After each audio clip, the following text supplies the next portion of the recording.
Lo dicevo nelle conferenze quando ero invitato a dire qualcosa sulla Cina e poi si cascava sempre nel confronto con l'America. Presto o tardi questa guerra si farà. Io spero di no, ovviamente, ma mi pare che tutto stia andando verso quella deriva.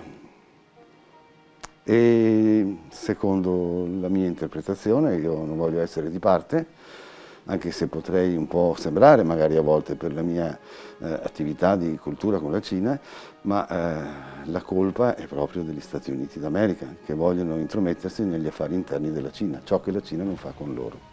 Ecco, l'attualità massima è quella di quello che sta succedendo adesso ad Hong Kong.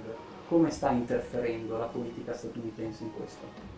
Sta interferendo in modo molto pesante perché ha addirittura minacciato. Ma tu minacci un paese sovrano sulla sovranità di un suo territorio. Sovranità accertata dalla storia, perché è inutile che andiamo a dire è stata rubata a Hong Kong nel 1842 con la prima guerra dell'oppio portata dagli inglesi alla Cina, contro la Cina, perché la Cina si opponeva allo spaccio dell'oppio inglese. Insomma, sono cose tremende, bisogna conoscerle. Quindi finalmente c'è l'orgoglio di questo paese che viene restituito un territorio che per 150 anni è stato di un paese che è a 12.000 chilometri, che non ha nulla a che fare, come la Gran Bretagna, e invece di avere l'orgoglio di aiutare oppure trasformare Hong Kong quasi nella pista di lancio di tutto quello che può essere anche una futura democrazia in Cina, opporsi in questo modo alla madrepatria, incendiando le bandiere, spaccando, rompendo tutto quello che si può, insomma, per la strada, le auto, le vetrine, le metropolitane. Beh, sono atti di terrorismo, sono atti di, vandalici che vanno puniti in qualsiasi paese civile e la Cina si è dotata di una legge che non c'era, perché gli inglesi non hanno lasciato una legislazione seria, era una legislazione coloniale a loro favore, senza poter pensare di migliorare la condizione del paese, non interessava niente. Ora la Cina si trova nella necessità di intervenire.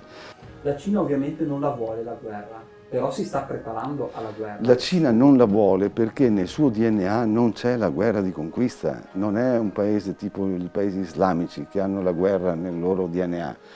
La Cina ha la pace, tanto è vero che ha costruito nel 220 a.C. una grande muraglia di 6.000 chilometri per non concedere agli altri di entrare e far casino e quindi per stare in pace. Sono contadini che volevano stare nei loro territori senza l'intromissione altrui e quindi tanto meno di andare a invadere altri. La guerra non la vuole, però si Non può la vuole. organizzare per farla. E Sì, cosa può predisporre la Cina in questo momento? la Cina può predisporre di una quantità enorme di uomini molto bene allenati, uomini e donne, questo è importante perché c'è una parità nei sessi, anche nella partecipazione all'aspetto all'esercito, insomma, no?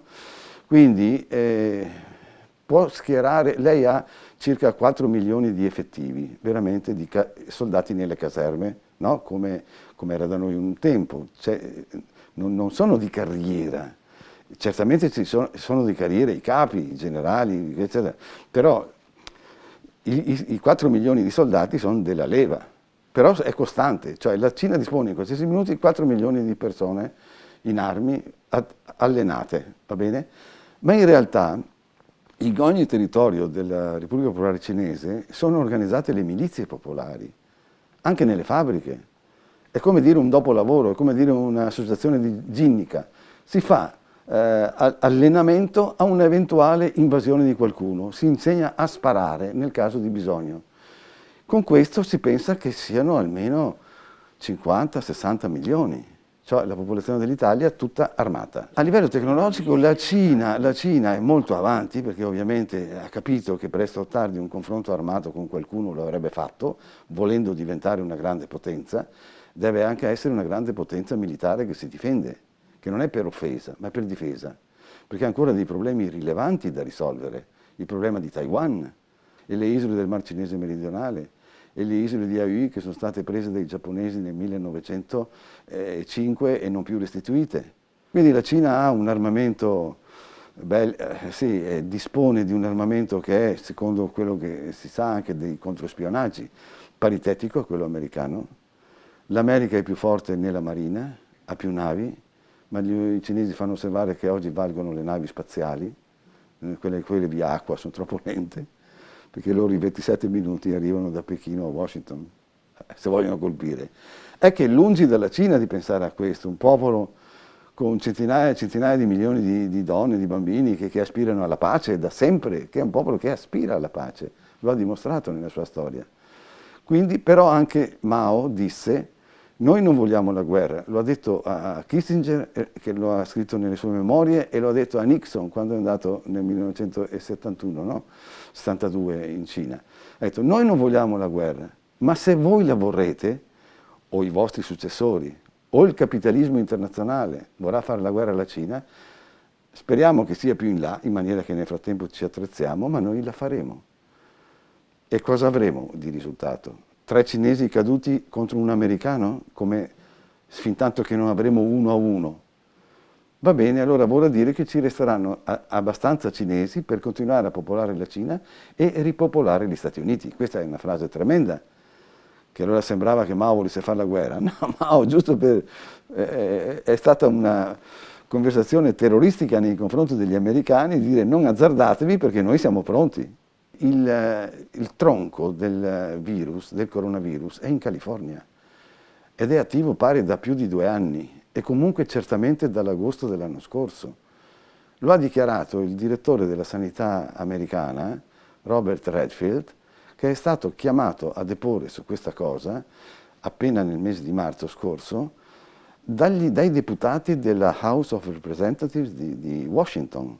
E lui ingenuamente ha ammesso, dicendo che erano già morti 20.000 persone in America. Lo ha detto a marzo, che già dal mese di agosto circolava una anomala influenza in America, soprattutto nell'Ovest, che poi si è propagata fino alla Virginia, eccetera, e poi hanno potuto accertare che la gran parte di quei 20.000 morti erano morti da coronavirus.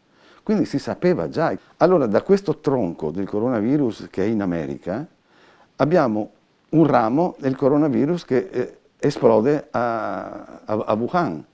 Perché a Wuhan? Questo poi bisognerebbe capire perché. Ma tra le altre cose che possiamo magari dire in un altro tempo, c'è da rilevare che a Wuhan c'è questo laboratorio dell'OMS, dell'Organizzazione Mondiale della Sanità, costruito insieme dai cinesi con i francesi, che poi sono intervenuti successivamente gli americani e l'hanno finanziato per 10 milioni di dollari, e nel momento in cui è accaduto questo fatto, gli americani erano all'interno di questo laboratorio, insieme ai francesi, insieme ai cinesi. Quindi non può essere accaduto lì, perché sarebbero stati i primi a essere infettati, e poi è possibile che gli americani hanno fatto un'azione contro l'America.